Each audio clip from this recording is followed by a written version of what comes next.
classes just talking about, for example, GRIs, right? This is a dreaded thing because there is this general principles, general rules, which supposedly apply to all commodities, but depending who you ask, they're applied differently. And on the exam, you kind of want to know, is it A, B, or C, or D? And if principles are so vague that you cannot apply them, it's kind of scary because you invested so much into the studying the exam that you'll be frustrated. So the idea is to ease your anxiety and deliberate more about general rules. We also have general notes. And I already mentioned general notes before when I talked about free trade agreements. Because if you, as a part of the homework 2 days ago, I asked you to stick to the wall, review on a regular basis the general notes chart. And this general note chart lists a bunch of free trade agreements that we have with the countries. Morocco, Bahrain, NAFTA. So, but in addition to free trade agreements, general notes also clarify some other things, very important things. For example, how do you know which countries are being charged 80% rate for Cuba and North Korea? Where do you find this Cuba and North Korea? You find them in general notes. How do you assign the statistics? How do you assign statistical reporting number? So, for example, for leathers, we declare how many. Do we declare how many leathers we brought in, or do we not? Like I brought in 100 leathers. Do I need to declare that I brought in 100 leathers? Yes? No? Why not?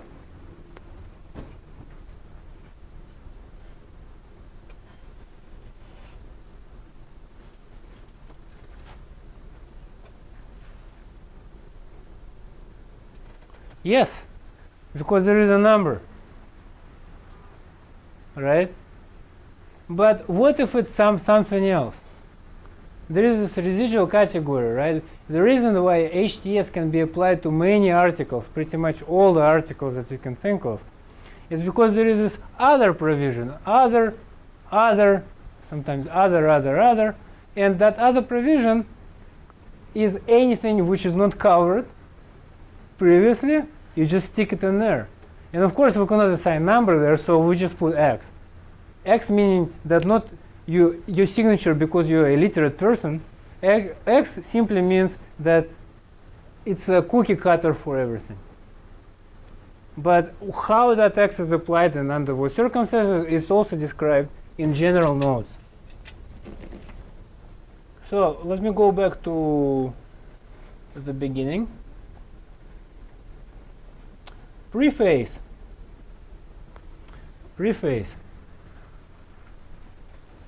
I would say until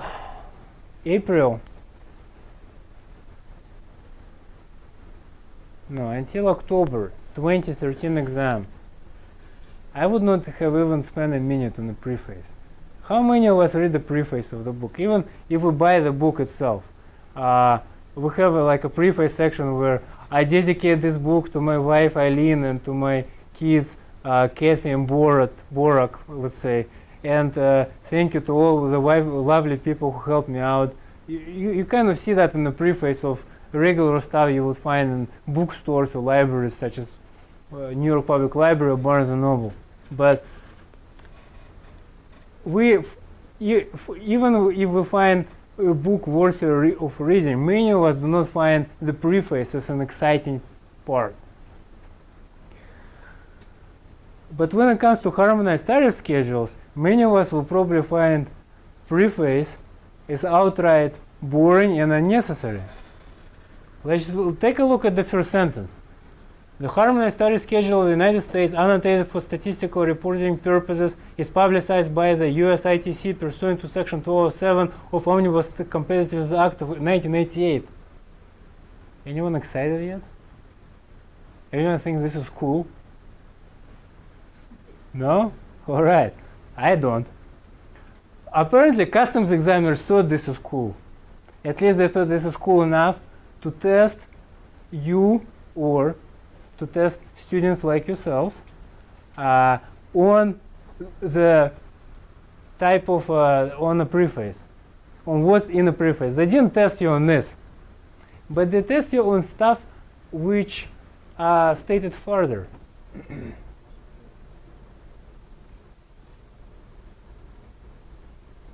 Specifically, they tested, they addressed one question, so it was a point something in the exam, on this very sentence. The HTS also contains non-legal statistical elements, namely the annotations, notes, suffixes, units of quantities, and other formulated under section blah blah blah. How did they test exam takers? They said, for harmonized tariff schedule purposes, following is not legally relevant. And they list various things. And among the answers, they say statistical notes. They don't say statistical element, they say statistical notes. And they say, so please indicate which one is legally binding for the purpose of HTSUS. Statistical note is not legally binding. And they then listed other things which are legally binding. And we shall cover the things that are legally binding, but for now suffice to say that this is into the context of customs broker examination, at least in the context of that sentence. So because of this, I feel compelled to talk about it at least for a bit. All right. So since we're in chapter 39,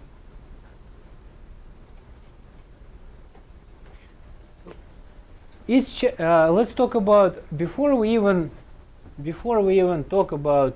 So we talked about the numbers, right? We assigned the number. But before we even talk about the number and the text that is associated with the number, we also must consult something else, and this is where that non-legally binding jargon and legally binding jargon comes in. Because in order to determine whether this is what you are being asked to appoint, or to use customs broker jargon to classify, to assign a harmonized tariff schedule number, or to assign the statistical reporting number, you also need to consult other things which precede at the beginning of the chapter. And those things, to determine whether leather is plastic or not, it may be a good idea to also consult the section notes, depending, and we shall talk about when is the best time to consult it. So there are section notes.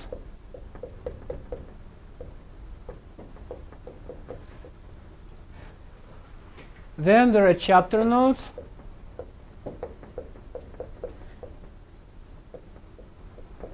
Which set the whole theme. They set the whole stage for commodities such as leathers. When it cannot be classified as an article of plastic, let's say, a plastic leather.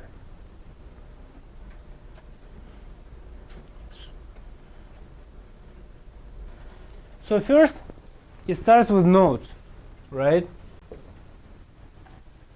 It's called chapter notes. This is the beginning. Chapter notes are legally binding to the extent they pertain to the chapter. They are legally binding. Next, you have additional US notes. additional US notes are legally binding. Now, why would you have notes and additional US notes? Why can't you just put something else under that note? Let's say this note ends in 2. Why don't you just start all over again? Why do you need to have additional US note? So, anyone recall that we are talking about? So, what does that mean, HTSUS? Anyone? What's the first letter stands for? Harmonized. What's the harmonized? Harmonized with what? Harmonized means in harmony, right? Like, we live in harmony with nature. I'm harmonized with nature. There is a reason it's called harmonized.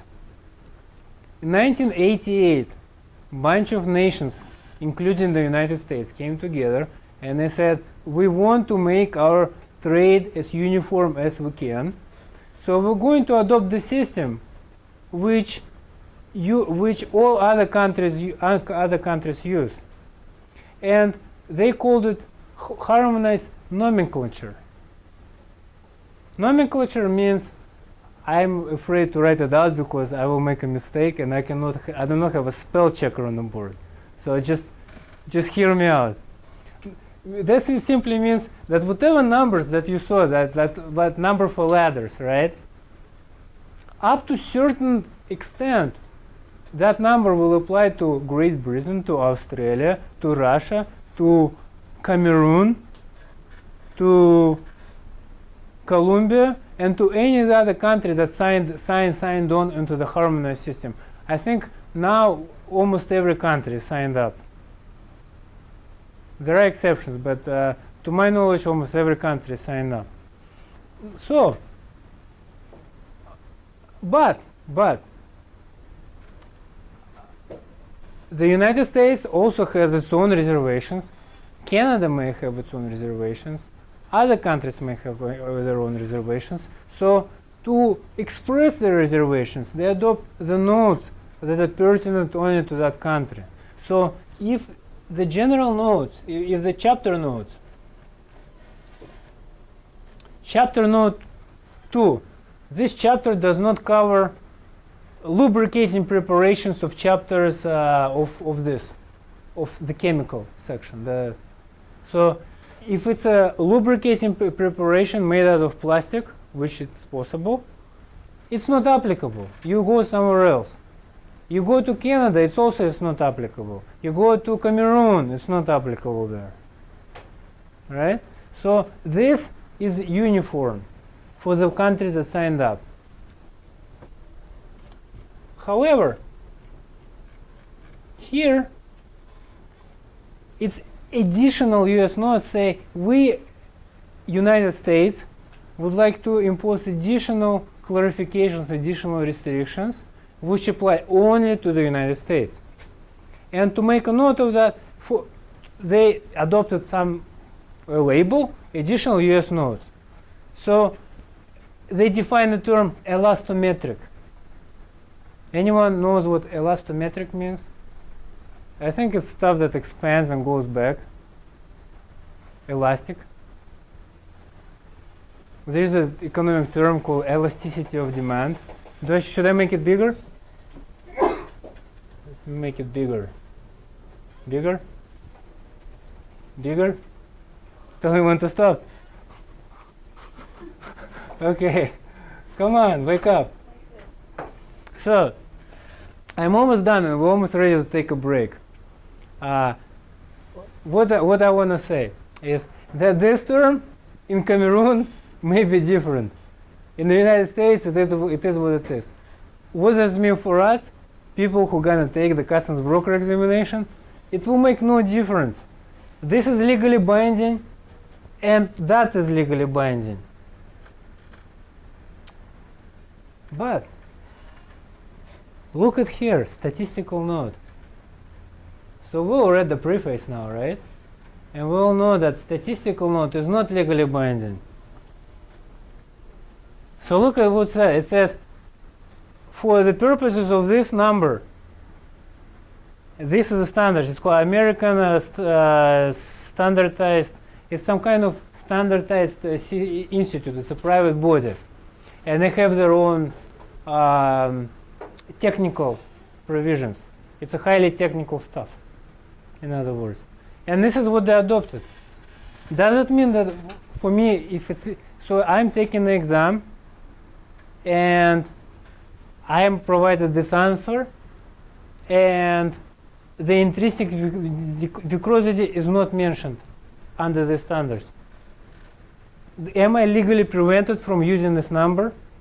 No, because it's not legally binding. The most difficult level that I saw with this legally binding jargon is when they ask you directly, are statistical notes legally binding or not, true or false, that type of situation. They do not go into this stuff.